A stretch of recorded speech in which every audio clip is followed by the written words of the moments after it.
Ito lang kunan mo.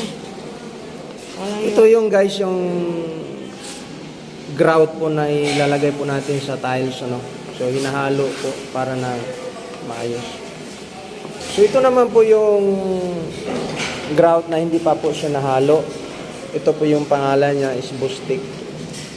Never molds naman.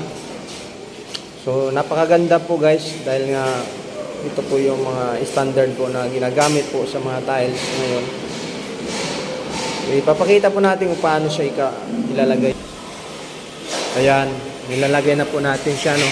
So kung napapansin niyo po guys, yan, no, pagitan po ng mga tiles natin. Diyan po natin ilalagay po yung mga grout. Ito yung ating idol. Okay ka lang, madam? Ha? Wala pa, wala. Dito ko. Yan guys, no. Wala pa, hanggang dyan lang. So napakarami po ng kanyang lalagyan.